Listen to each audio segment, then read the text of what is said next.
Hello, ladies and gentlemen, and welcome to another episode of the Absolutely Not podcast. I'm your host, Heather McMahan. How are you? Hope you're doing great. Man, we have so much to catch up on.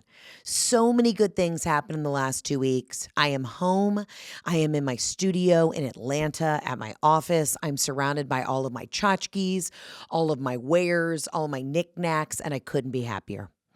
I am having a wild readjustment back into civilian society, okay? I have been a bitch on the road for essentially the last 4 years, but really, these last 85 shows, what a fun ride. I've been more fulfilled with this material than ever. I'm so excited for the special to come out. I'm so excited for all of these things to happen. I mean, we just did it. We did it. But damn it if my body isn't broken. I want to get into everything that happened at the Netflix's Joke Festival, the last shows. So many things have popped off, but I have to say, start this episode off with so much gratitude to everybody who came back to the comeback tour. You know, some of y'all came to the farewell tour. Now you came to the new tour, the comeback, and then we're going to be back out on the road at the top of 2025 with the whole new tour. You know, I can't believe that I get to live out my dream every weekend on the road. But I'll tell you what, all of that dancing on stage in heels, in boots, carrying all my fucking luggage through the airport like a, Mount Everest Sherpa, it has taken a toll on me physically. I am home this morning. I got up at the ass crack of dawn to go see my physical therapist. She stuck a needle the size of, a small ruler into my ass.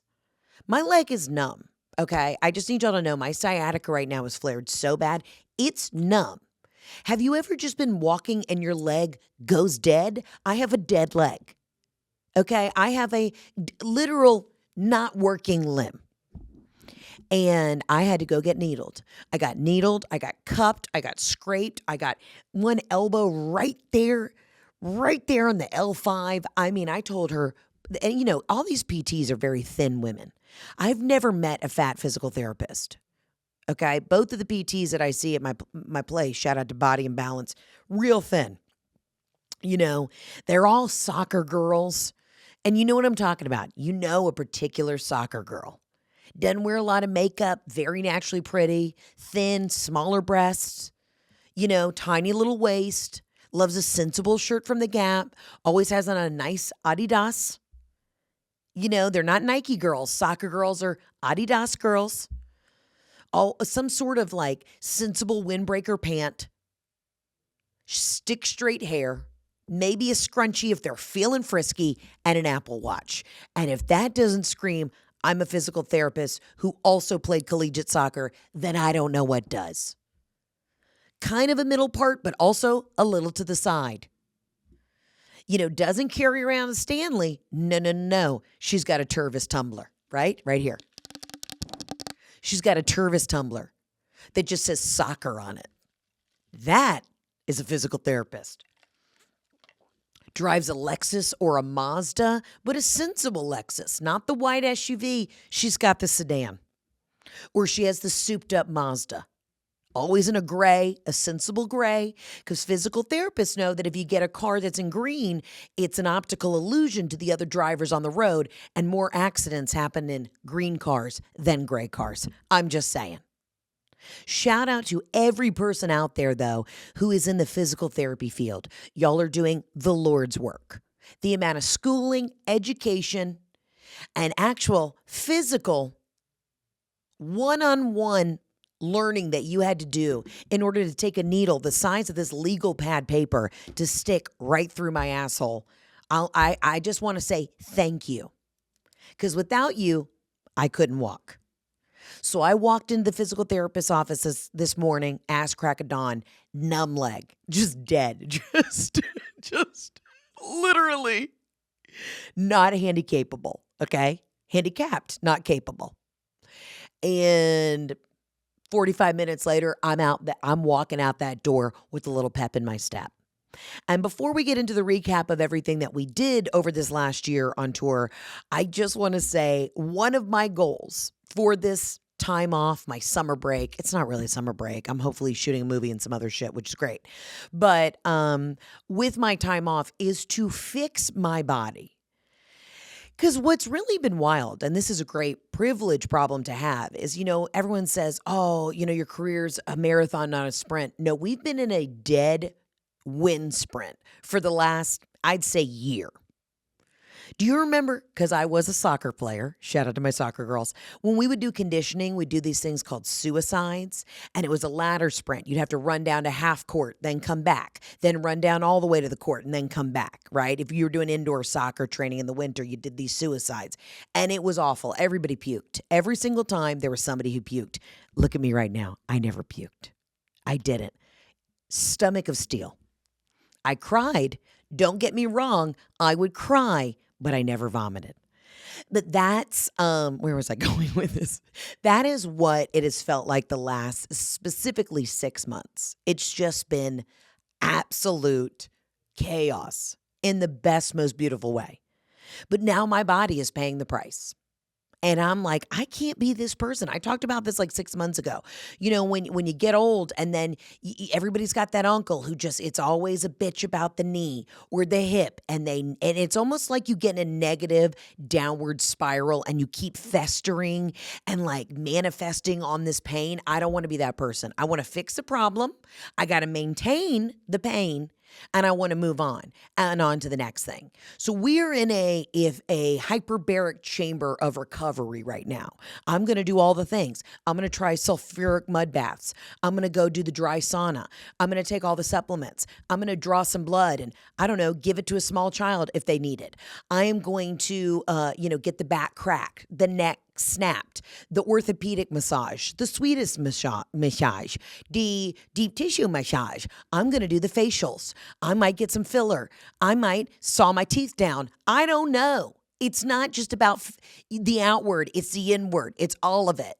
But if I'm working on the inward, I might as well also, get a little nip and tuck. I'm kidding. I have nothing on the books. But regardless, this is my time to fix my fucking body. But shout out to every physical therapist. You know that girl. You know her. You know what I mean? Her name's Rachel. Tell me you haven't met a Rachel who literally loves to scrape that neck. Who gets those little glass cups and little lubricant gel and just sucks in to that hump on the back of your neck. And nothing. And then when they release it, and it's like, it just feels like you've never had blood flow to the nape of your neck unless you've had a petite woman named Rachel who's a physical therapist in Adidas sneakers with an Apple Watch and a deep side part. You've never lived till you felt that sense of relief. I mean, I'm over here. I'm agile. I'm going to see my chiropractor after this. And I know, I don't want to be redundant on this podcast. I know the physical therapists and the chiropractors, it's like oil and water. But I'm going to tell you, I see the guy who does all the Falcons players, shout out to Dr. Malucci. And when I tell you I'm really going to be walking with a two-step after I leave his office. Your girl just likes it all. And I know the physical therapists and the chiros, they fight, but not on my watch. Okay? Not on my watch. I'm doing it all. If you were to tell me that I needed to have a small, homeless man stick a thumb up my butt and it would make me feel better, I'm going to try it. I got my rebounder, my mini trampoline in the basement. I'm going to be bouncing because it's good for the lymphatic flow. Okay? Call me the Energizer Bunny. I'm going to be bouncing off the walls. You got to do 10 minutes in the morning to drain the lymph. I'm going to be gua shaing. I got a couple electromagnetic things that I'm going to stick to my tits, then connect to my face to get it all lifted. I plan on showing up Labor Day weekend, and y'all going to be like, damn, who is it? And I'm going to say, a new woman. My name is Heather McMahan, and I fix my back. Because I don't want to be the old lady hunched walking the laps in the mall because she got open back surgery. I'm not doing it. And I know there's a lot of great orthopedists out there, but I'm going to fix the problem. I don't know if I need to start taking a little turmeric, a little black seed oil. I'll soak a tampon in vodka. Whatever I need to do, I'm going to do it. But we are now in recovery mode. But what also happens in recovery mode is I've been home for 48 hours and I've started to tinker a little too much. I'm moving rugs, which is also not advised by my PT. I'm moving rugs. I'm changing chairs. This is what happens. It gets dangerous. When I'm home for an extended period of time, I don't know what to do with myself. So I start tinkering. I start running my little fingers across an armoire, a chest of drawers. I'm like, we gotta flip this whole garage. I'm starting to get a little crazy. I need a project. I need to be using my mind in a creative manner. But the problem is I'm indecisive. So I put a lot of things in my crate and barrel cart, and then I don't pull the trigger.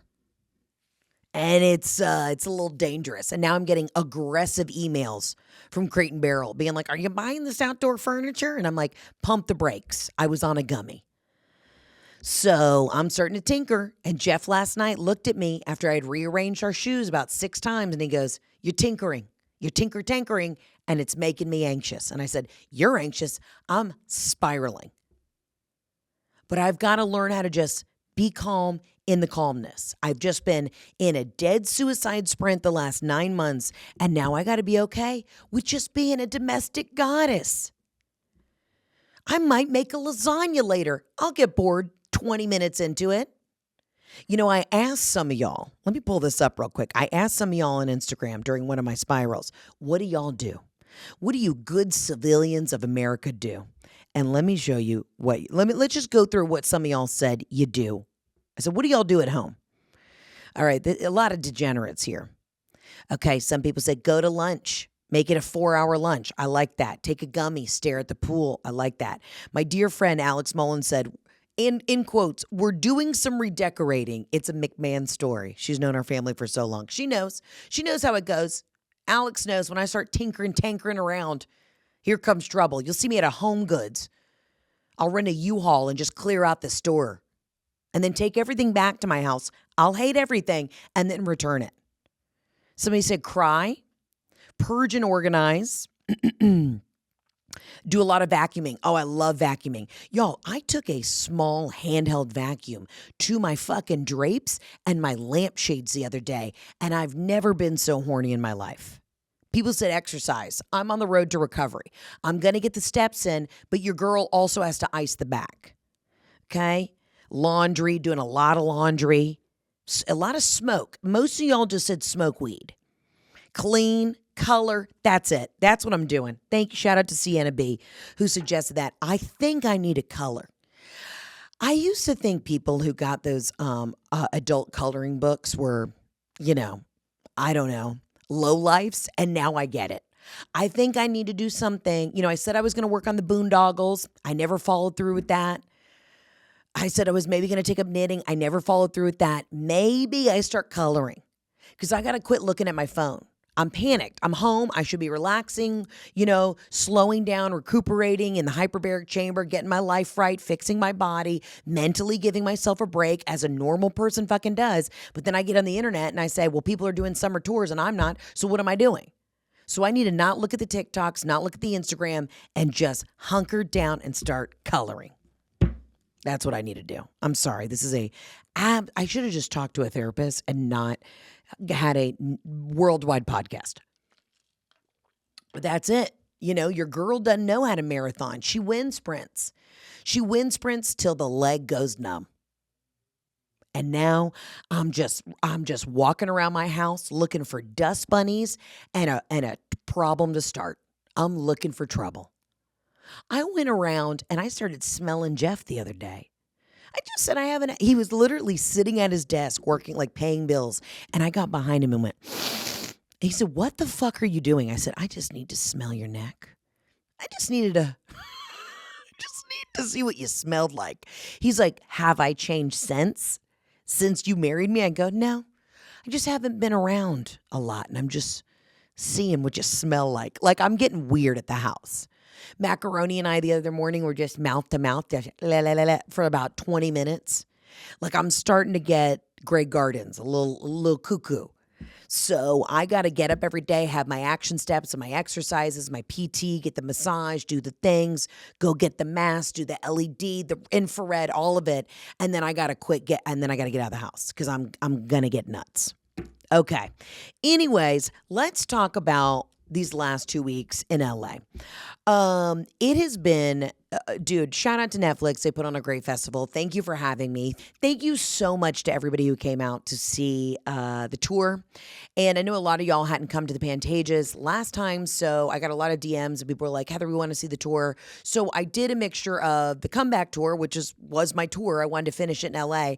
And I did some new material as well. So that was so much fun. Thank you guys for coming out. But there was so much pressure. There was so much pressure going into the show. And I called my agents. I was like, why am I trying to do a completely different show that I haven't run yet? I want to go and do the show that I just shot so that Netflix will buy the next special. I was like, what are we doing here? So I hopefully went out there and really crushed it. And because I self-produced my second special. And so obviously we'll take it to them first and then, hopefully they want to buy it. But it was wild. That show was so much fun on Sunday. But let me just walk you through kind of what the week looked like. I did my show Sunday, but every other day I would run around and do press. I would do podcasts. And then I would do other people's shows at night. So I would do 10-minute segments at everybody's shows. One day I played 18 holes of golf for Netflix.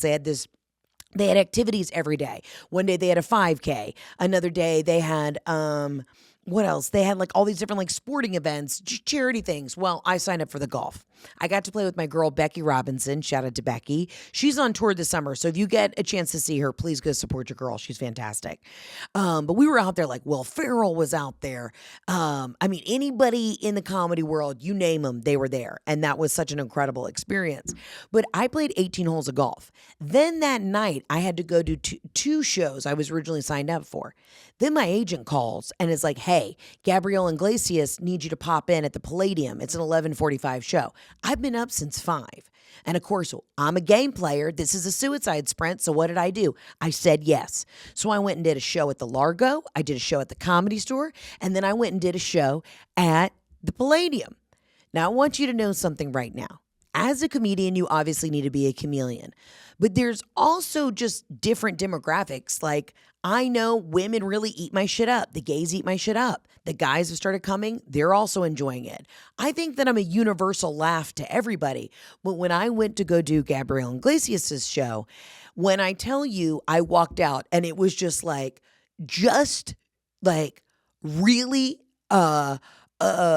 it's just a sea of cool Mexican cholo dudes. And I walk out and immediately, and I had seen some other very, very wildly popular comedians not do great in front of this audience. And I was like, I'm one of the only women in this lineup. I'm about to go out there. Nobody knows who I am. And I will just say this. One of the biggest names in comedy went right before me, right? And my husband, Sweet Jeffrey, is sitting backstage and he grabs me. Okay. So he and Ray had already come to the Palladium. I was coming from the Comedy Store with Tina and Emily. So we're running across town. They're already there. And I get backstage and Jeff looks ghostly white. Just looks like he's going to be ill. I'm like, what's wrong? He's like, people aren't doing well, Heather. This is one of he's like, people are not doing well. It's not going great. He's like, they're going to eat you alive. And I said, honey, I've got this. I know what to do. So I go out on stage and they're like, please welcome to the stage, Heather McMahan. It's 2,000 people, not my core demographic audience. And when I say I go out there and I said, all right, I know what I got to do. I got to win these guys over. And I'm like, where my big titties at? And it just went, from there, it went fantastic. And I proved to myself, it was scary, and Jeff was too scared for me to go on stage. I said, honey, I know that they don't want to see a woman with blonde hair extensions and a light pink blazer from Zara go out there and tell jokes, but I got them. And we did great. And Gabriel was so lovely, and I got to meet some really iconic other comedians backstage, but it was wild. But this is what I had to do. I had to go prove myself to the other people in the comedy community because we've got our little thing going on. And on top of that, I had to prove to myself, I know what I'm doing. If you don't step outside your comfort zone for some of this shit, you'll never grow as an artist. I don't know why I'm pointing at you aggressively with this pen, but that's just how I felt. And I got off stage and Jeff was just like, that was incredible. I don't know how you did it. I thought they were going to throw tomatoes at you, but guess what, Tooch? You get in and out. And then my honey bear drove me to In and Out at 1 a.m. But if y'all were coming to the shows and I didn't get to see you beforehand, some of these shows I would pop in and I would get like 8 minutes or I'd get 15 minutes and I would go do it and then I'd have to drive across town to jump into somebody else's show. And it was so much fun getting to see all the other shows that people were putting on. But damn it, if I didn't fucking work my dick off that week. Okay.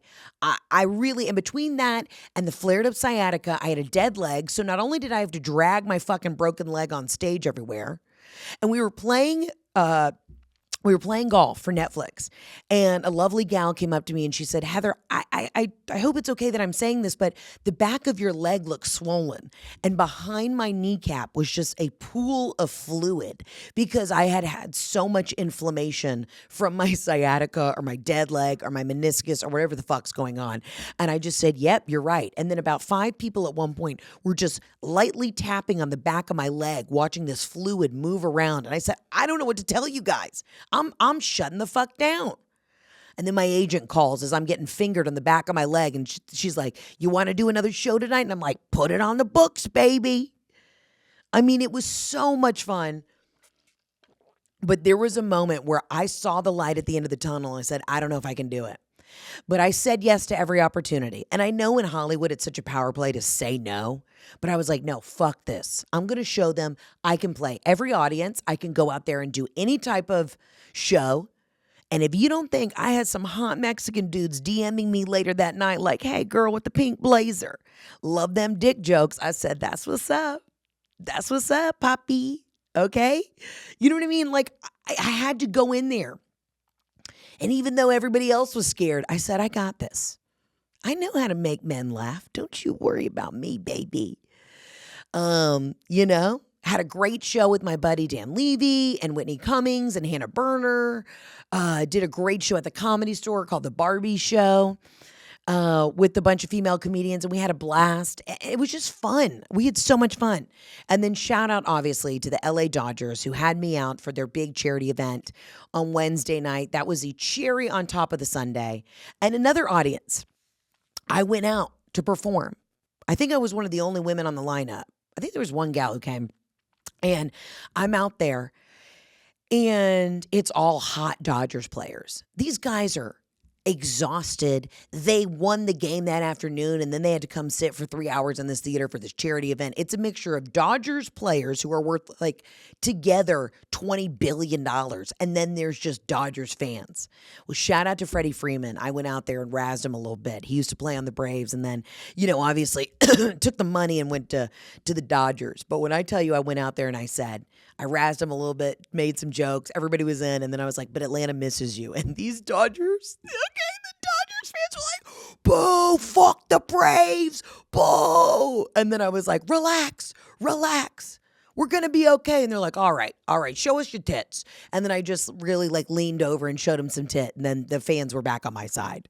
But it was funny. I mean, I performed for athletes, hussies, drunks, gang members. I performed for female gang members, which are the ladies at my shows.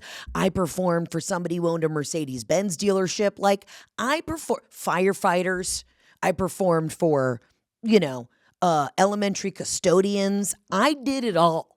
There isn't a demographic that I didn't touch this weekend. Frat daddies, just daddies, stepdaddies, gay zaddies. I did it all. So you can't tell me that I didn't work my dick off. That is why I'm in physical therapy now. But we had a good time. I'll tell you what, though. You've never seen your life flash before your eyes when you've had your husband holding you backstage. And I ran in to do the show and he was just like, this isn't going to be good. And listen, as a comic, you can bomb. I've bombed plenty of times. And you learn. You pick yourself back up. You figure out what didn't work because you're all in your head and you keep moving. But Jeff, I was like, Jeff, I got this. Don't worry. And I knew which material I needed to do in order to win these guys over. But when I got off stage, I thought Jeff, he was like, I think he had cum in his pants. He's like, they didn't kill you. They loved it. I don't know what just happened, but they loved it. But it is so funny. It is so humbling when you get out on stage in front of 3,000 people and no one knows who you are. They're like, coming to the stage, Heather McMahan. And literally people are like, and there was one woman in the back, one heavy set bitch with big titties who was like, ah, screaming. I don't even think she knew who I was. It was just like when she saw me on stage, it was like looking in a mirror. And I had on a glitter top and a pink suit and a pink matching skirt from Zara and a white Nike Air Force One. And I said, let's fucking let it rip. But that was fun. Dude, it was wild. What else? I saw my girls, Ashley and Raina from the Girls Gotta Eat podcast. We went to the Unfrosted premiere. Got to see Larry David in all of his glory and Jerry Seinfeld and the entire cast of that. That was just the coolest thing ever. Hung out with one of my guys. Oh, also, just want to say thank you so much to all the feedback. I had Joe Dombrowski on the podcast, and he was so incredible, and y'all just loved him. So if you get a chance to see him on tour this summer, go see him. He's such a doll, such a peach. I did the Stiff Socks podcast. We had Mandy Moore on the podcast. I mean, we were just doing all of the fucking things. And I am so grateful to this community that we've built. You guys are encouraging. You came out to the shows. You let me do my show again. You came out. You love the new stuff. You were following me around town. You were, just doing the damn thing. And I cannot do this without y'all. So I hope you understand how grateful I am for that. What else do we do? We were just dicking around. We were just doing the fucking most. Oh, okay though. Hold on. We got to talk about something juicy. All right. So I got invited. I don't know if I'm allowed to talk about this. Whatever, I'm going to. I got invited to the head of Netflix. His name's Ted Sarandos. I got invited to his house for this brunch on Saturday. And it was so fucking wild. I show up. This thing was nicer than my wedding. And if you came to the comeback tour, you know I had a nice fucking wedding. We show up for this brunch, casual brunch. Of course, I see the dress code and it says like summer cocktail, daytime cocktail. I'm in a gorgeous silk suit that my stylist Sonia Young found from L'Agence. It was like a cream with like a black floral paisley. I looked sharp, had hair and makeup done. I show up and there's about 3 male comedians in Hawaiian shirts, not even buttoned, with no shoes on. And I immediately was like, fuck me. Okay, I'm a Southern belle. If there's a dress code, I'm going above and beyond. I'm getting a blowout. I'm wearing a diamond. I might even put on a string of pearls. And I just was laughing. I walk into this brunch and immediately I'm like, here we go. It's like, it in a great way, it was like high school all over again. You had like all the female comedians at one side of the dance floor and all the male comedians at the other side. And then we took this big class photo, if you will, this yearbook photo. And finally, we all got to like mush in together and start mingling. I got to meet Miss Pat, who's one of my favorite comedians. She's iconic. I adore her. I got to see so many people. Saw my girl Whitney Cummings, saw Chelsea Handler, saw Tom Papa and Jim Gaffigan, and I got to talk to Sebastian Maniscalco, and we were giggling about all sorts of shit, and it was just really wild. It was a real surreal moment to be at the home of the head of Netflix, because I was taking notes. You know what I mean? I was like, the hedges are tall, but I just want you to know I do know where you live. But it was just one of those wild things where it's like, okay, all right, you got invited to the club. You were here. Don't be an asshole. And I got to meet so many other comedians that I've just looked up to for so long. And it was funny, but it was a real social experiment. Just know if there's a dress code in New York for anything, if they say, hey, I don't know, wear winter white, everyone's going to be in the dress code. Okay, if not, elevated even more. If there's a dress code in Los Angeles, people are just going to show up in fucking banana hammocks with a loose menthol cigarette hanging out of their mouth. You know what I mean? Nobody gives a fuck. It's all into your own interpretation.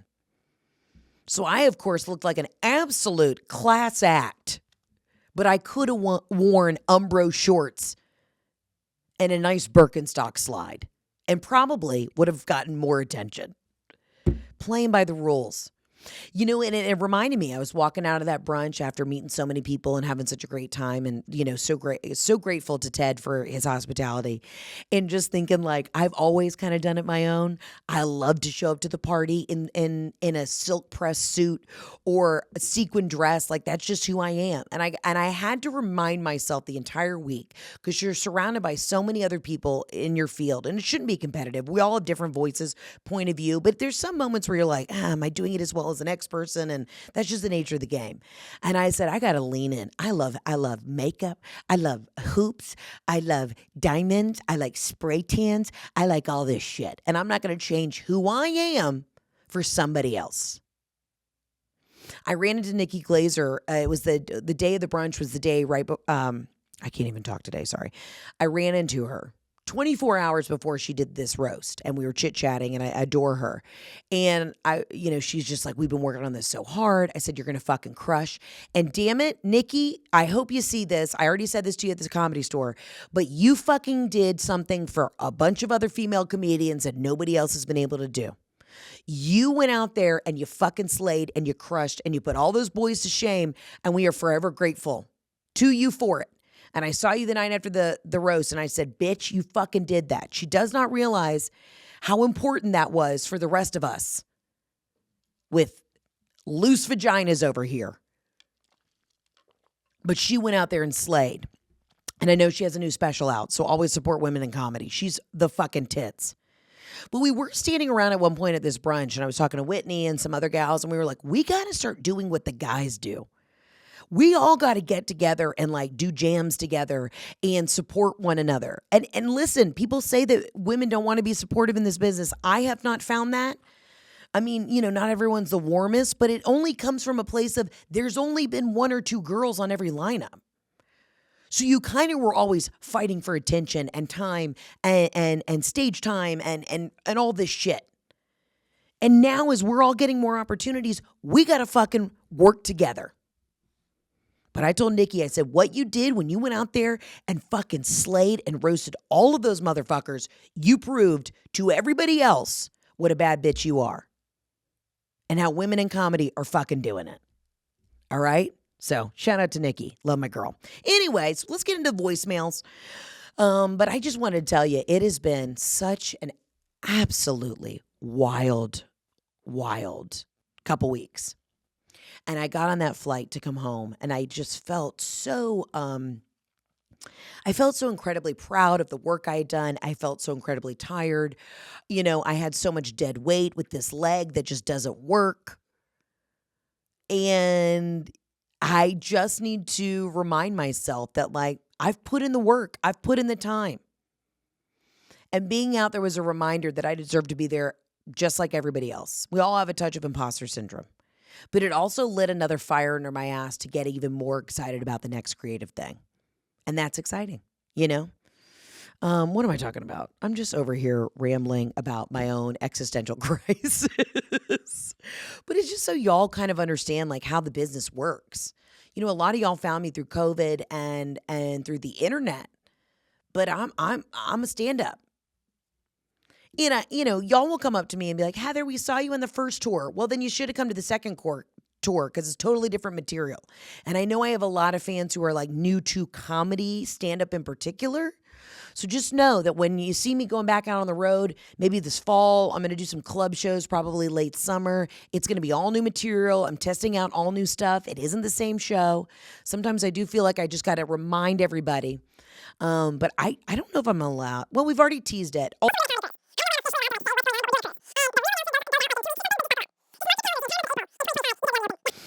All right. What else is going on? I think we should get into the voicemails because I could ramble all day long about all the comedians I met, what the vibe was backstage. I could just go. It could be a real incestual conversation. I know a lot of y'all don't really care about the behind the scenes stuff. If you do care, send me a DM and I'll tell you more stories. But it was really wild. It was wild. I had a really, really freaking good time. And I'm proud of everybody. Everybody around me worked their dicks off. We just worked really hard. And now I deserve to get a little needle in the ass. You know what I'm saying? All right, let's see what you guys have been up to. God only knows. As always, if you're new listening to this podcast, you can call in 800-213-7503. All right, let's get into it. Hey, Heather, it's your girl Jules from Los Angeles. I have an absolutely not and an absolutely yes for you. Okay. The absolutely yes. My husband bought me tickets to your May 7th show at the Montalban, and you absolutely crushed it, girl. You looked fire. The tan, the extensions, the boots, hot. And you were hilarious. So absolutely yes to you, girl. Thank you. Yeah, absolutely not. My husband, also a Jeff, hadn't seen your comedy before, and he latched on to the phrase big juicy titties. And now he's walking all around the house like big juicy titties this and big juicy titties that. Like, shut the fuck up, Jeff. Yeah. You're killing the joke, bro. So that's an absolutely not to my husband thinking he can take your phrase and say it 800 times a day. Yeah. Relax, Jeff. Anyway, girl, you were fired. Can't wait to see you back in LA next time you're here, and can't wait for your next special. Love and light. Tiramisu, bitch. Well, you just made my day. Thank you for coming to the show. Your husband deserves a nice little dick tickle for buying you tickets. And honestly, I'm not upset that he latched onto something. The best part about that joke, saying big juicy titties, is it's in reference to something my dad said. And so, that's already deep and kind of twisted and fucked up. So that makes it even better.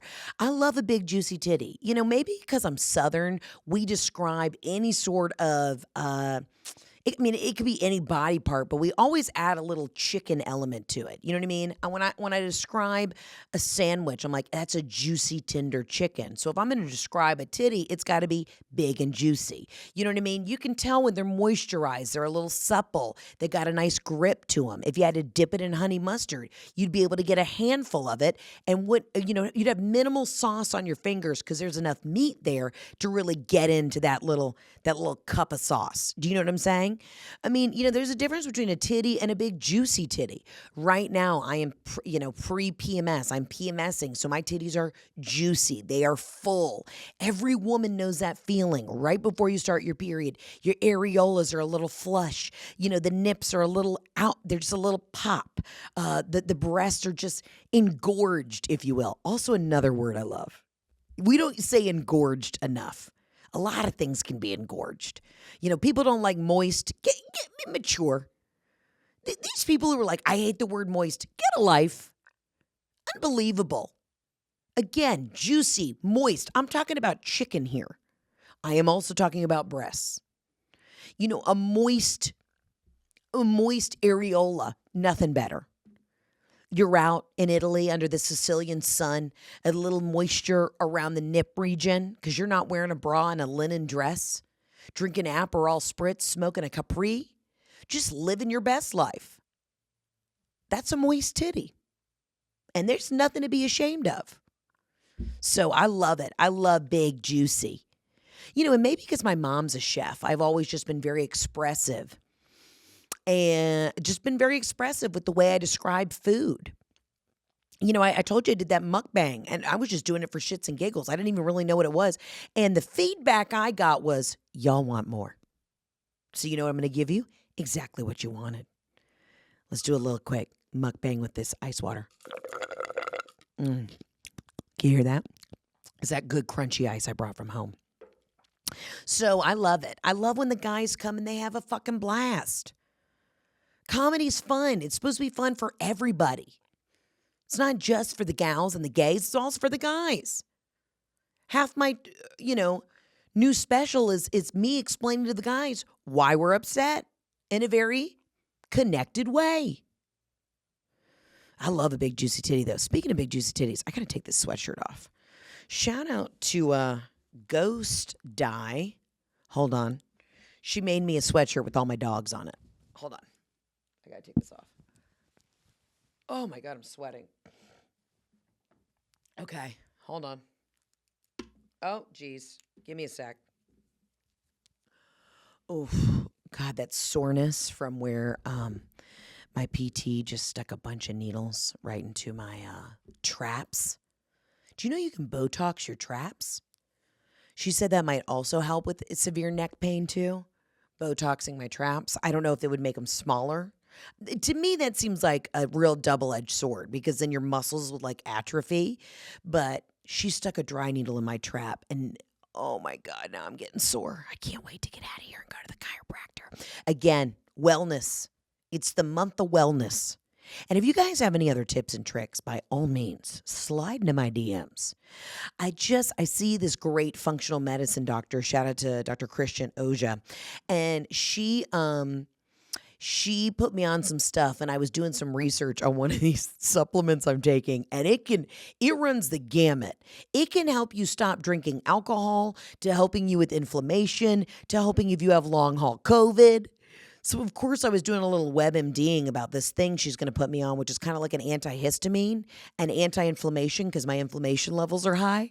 And all these videos were like, "Are you addicted to opioids? This drug can help you." I'm like, so I emailed her. I'm like, I'm not addicted to opioids. Am I addicted?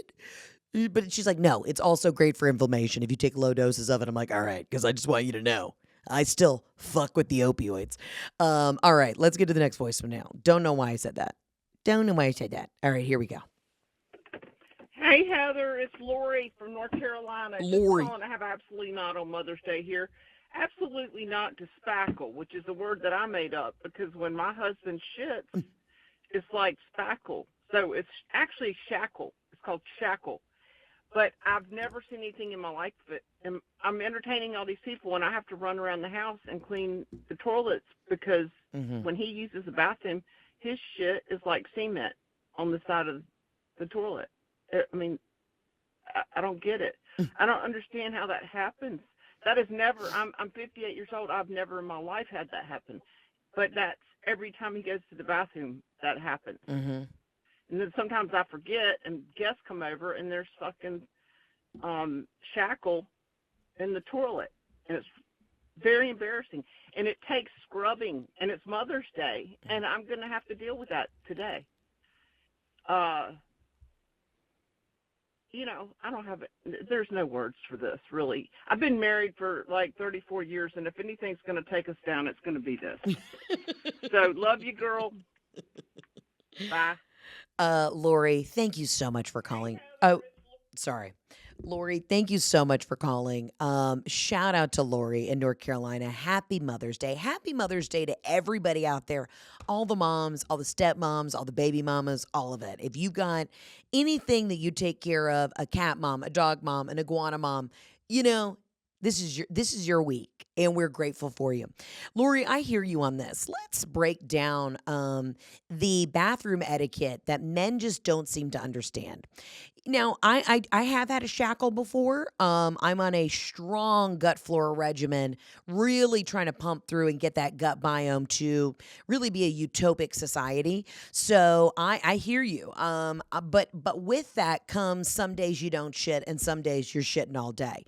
So I get the spackle. I've been there before. If you've ever overdone it on magnesium or any sort of potassium-based supplement, you're definitely going to be shackling all over, you know, whatever store you're at, whether you're at an outdoor mall, whether you're at a macaroni grill, cheesecake factory, a T-Mobile store, fixing your SIM card, you're going to shackle everywhere.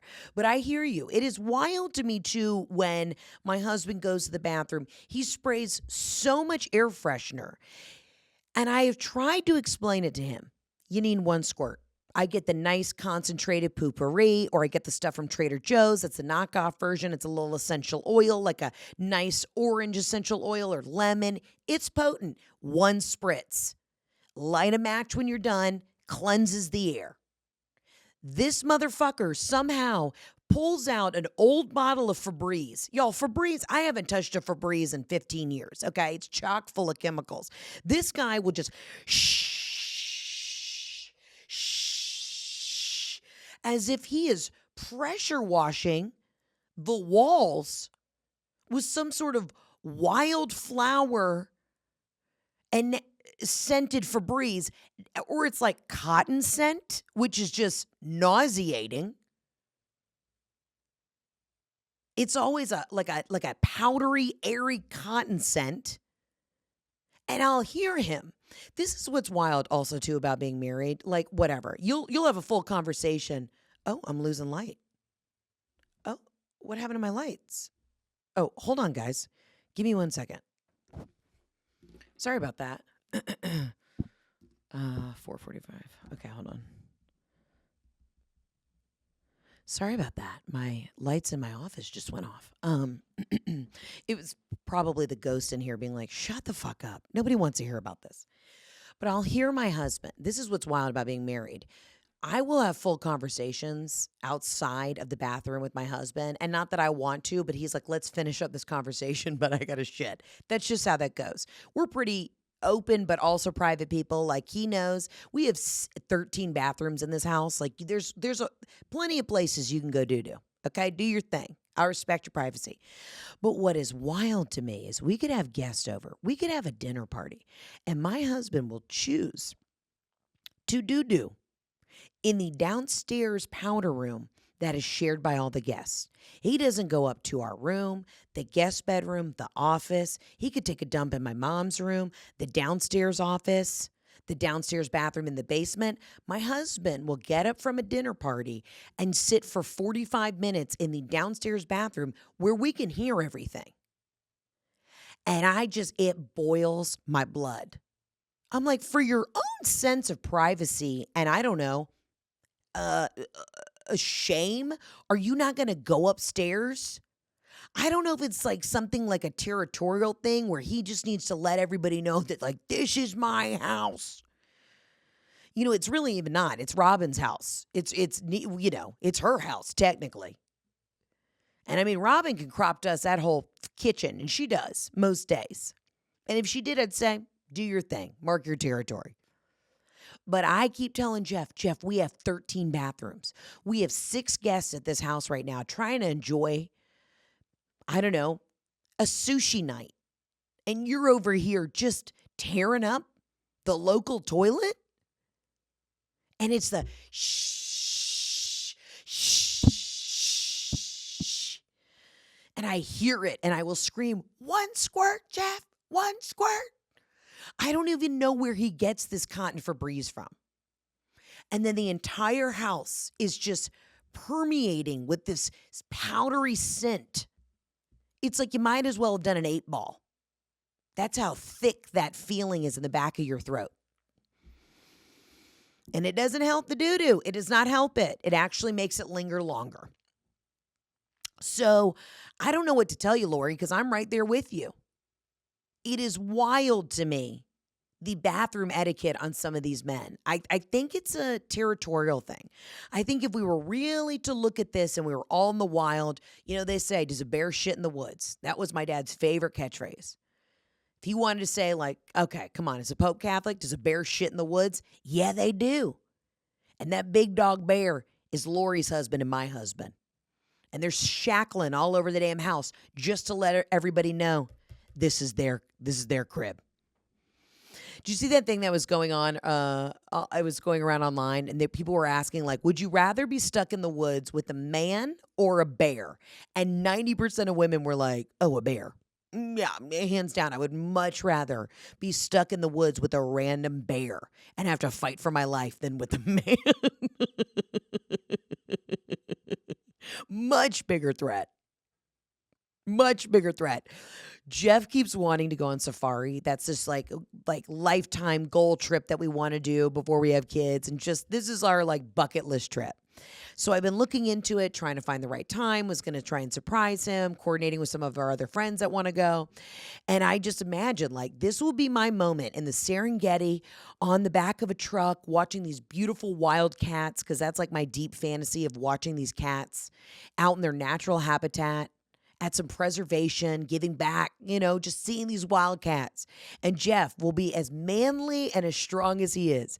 He will be on the back of this open air Land Rover. And I could just see it now. He's like, oh, just fucking, oh, God damn it. Oh, God, there's a gnat. The gnats are getting me. The gnats. The gnats. Heather, there's a bug on you. And I'll be like, quit fucking hitting at the flies, Jeff. Quit. Don't hit the flies, Jeff. Leave the gnats alone. We're in the fucking Serengeti. We're in the middle of Africa. That's what we took shots for, so that the gnats wouldn't eat us alive.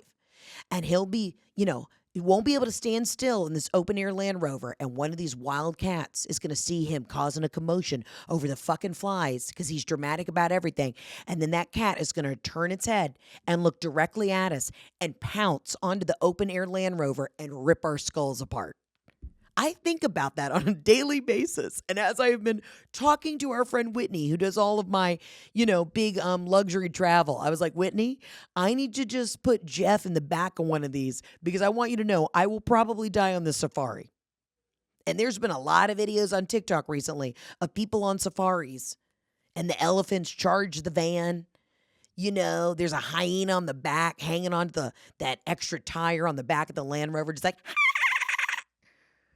they're going to get us because Jeff won't be able to shut the fuck up. Knowing him, he'll somehow pull out this cotton Febreze out of nowhere and just start spraying it. Trying to get rid of the gnats. It's going to destroy the ecosystem of this preservation. We're going to get banned from Africa. Like, I just see it going down. And he's going to listen to this and then be mad at me and be like, well, you have no faith in me. Why are you throwing me under the bus like this? I'm like, because I have replayed this a million times in my mind. I'm going to go for this once-in-a-lifetime experience, and Jeff is going to get us killed. You know what I mean? Just because he can't do anything small and subtle, and I love him. I'm a bull in a china shop. I am. But I know how to be like, you know what I mean? I know how to hide. I know how to go into the woods and hide and do things in silence. Jeff doesn't. He shits loud. He eats loud. He chokes loud. You know what I mean? That's my man, and I love him. But Lori, I get it. Here it was, Mother's Day, and your husband just, you know what I mean? Boot scooting and boogieing in every toilet. And you're trying to have people over. It's Mother's Day. You're already hosting people. You're like, why am I fucking hosting anybody? All of my girlfriends that I talked to, I checked in with my girls, happy Mother's Day. They're all like, we don't want to do anything. We don't want to go to our mother-in-law's for brunch. It's not about them anymore. We're the one with the kids. Like, we're done. You know what you want to do for Mother's Day? Sit your fat ass on your Tempur-Pedic, eat cheese and crackers, and watch the Kardashians. That's what I'd want to do.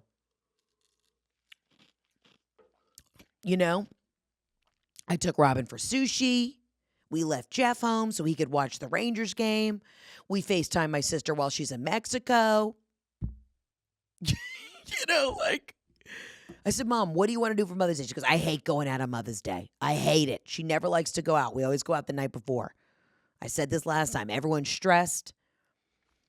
The restaurants are overpacked. The food is always shitty. She says, do not take me out on Mother's Day. But you know what Jeff did? He fired up that Traeger grill, and we had a nice filet. He did some steaks that made a nice panzanella.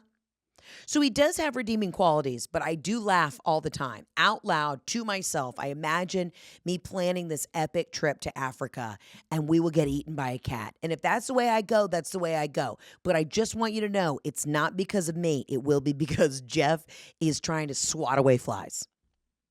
So that's it. Let's get to the next voicemail. Hi, Heather. It's Molly from Vegas. I have an absolutely yes that was inspired by you. I am taking my mom on a trip this weekend, and she has no idea. For Mother's Day, we usually do an annual trip to Palm Springs because we live on the West Coast. But this year, it was just going to be her and I. Both of my sisters were not going to be able to attend. So a few months ago, I decided we were going to fly to New York, and I'm going to surprise her with a trip. She loves New York. I have a sister out there, so she'll get to spend Mother's Day with more than just one of her daughters. But I was inspired by you and Robin in Miami, and I just thought how fun would a mom-daughter trip be, and what better place than New York. We're going to do tea at the plaza. We're going to do a show. We're going to do all the touristy things. If we're staying in Times Square, I would never do that, but for moms, we'll do anything. But yeah, just want to tell you that you and Robin inspired me. Absolutely, yes. Take your parents on all the trips, do all the things before time runs out. Life is too short. Love and light. Amen. Love you. I love you too. And I'm so glad that you're going to have this beautiful, memorable moment with your mom. Good luck with dealing with your mom in Times Square, though. Buckle up. Listen, I'm trying to plan another trip to take my mom. I want to take her somewhere great. I think I need to take her back to Spain. Robin is so funny because she traveled the world because she and my dad worked for the airlines for so long. She really has been everywhere. She's traveled the world. My mom's favorite thing to say to me is when I'm like, "Oh, Mom, let's plan a trip to Switzerland." She's like, "Heather, when I worked for the airlines, I used to go to Switzerland for dinner. All right, I'm not impressed." But she hasn't done any of these trips, obviously, since my dad has died. I mean, we went to Italy for the wedding, and I've taken her to Europe a few times. But I want to take her on something epic. Now, will I need to be medicated? Probably 40% of the trip for sure. Just because Robin is she's in that point of life where it's like, where are we going? What are we doing? I've planned nothing. I'm not even going to look up and look at the street signs. Like, I got to make sure that this bitch doesn't get hit by a bus. But I will tell you, I am so grateful that I have my mom in my life. And I told her, I was like, I'm grateful that I'm home right now, that we can dick around and go to Home Goods and go to museums and fart around. I mean, she is addicted to Target. She went to Target 3 times in one day. I did come down the stairs. I got to apologize to my neighbors real quick. My mom sits on our back porch and we live on the river. We're not right on the river, but the river is like a house across from us. So kind of everything in the summer at that perfect time at like 5 p.m. when the fog rolls in, because there was just like a summer thunderstorm, and you can hear everything echo off the river. I'm upstairs in my room unpacking my suitcases, and I can hear my mom blasting TikToks on our porch, which means if I can hear it upstairs in my room with the doors closed, I know that the neighbors are just hearing this ricochet off all their pools and fountains and any sort of body of water by them. My mom is watching 2 women get in a fight in a parking lot. I don't know how she got onto the side of TikTok where it's like road rage TikTok. She's laughing her ass off. She's like, Heather, look at this. These 2 broads are fighting in daylight. Oh my God. She just hit her with a shoe. And I'm like, my mom is watching like hip hop world star, like women brawl outside of Ulta. And she's just fucking dying. And I'm like, I got to get her out. I got to get her out. And I've been short with my mom. I've been kind of like, Mom, why are you doing this? Why are you doing that? And I just realized it's like looking into the future. And I told Jeff, I said, Jeff, I don't want to be like this. I don't want to sit in this house and just like spiral and watch videos of people fighting in parking lots. Even though I do find this funny and I love when people fall on segways, I can't do this. I got to get her out. She has so much of the world to see, so much of life to live. But I also know it's another thing where like I'm going to be the one who has to plan the trip and take her away. But I think I got to take her to Spain for a couple of days. She wants to find a hot Latino man. She wants a man with a nice suntan and who like the Ibiza. She needs that in her life.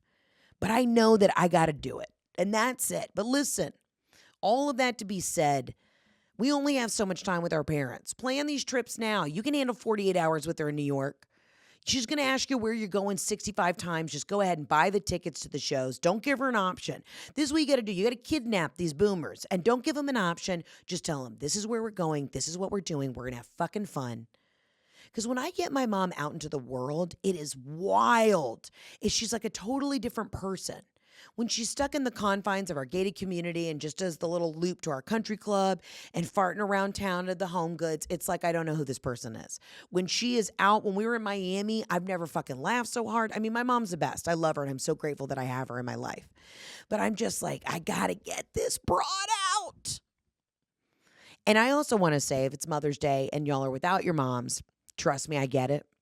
Father's Day is going to be around the corner. I'm going to have to keep myself busy because that's the day when I hit a new low. So if you're listening to this and you're like, Heather, this is a triggering conversation because I miss my mom, I get it. I mean, I check my mom's pulse every fucking day while she sleeps and she has a little tissue stuffed up her flannel sleeve.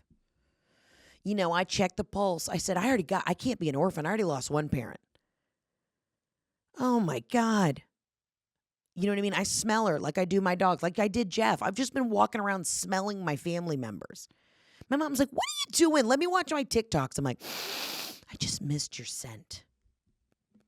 So I get it. Listen, it's a beautiful thing. If you can take your parents on a trip, do it. You don't know how long you have. This is a great reminder. They make us nuts. They make us fucking nuts. But we love them. And we're grateful for them. Oh my God. Sorry, I'm like eating my chapstick. But I hear you. I'm glad you're having this moment with your mom. She's going to drive you nuts in Times Square. She's going to want to go to that giant Forever 21. You know, she's going to just be like, "Can we just look at bubblegum shrimp?" You're like, "No, Mom. I have nice dinner reservations. Take her to the Plaza for tea. Take her down Fifth Avenue. Go down to Tribeca. Go have dinner at Max's, my favorite restaurant.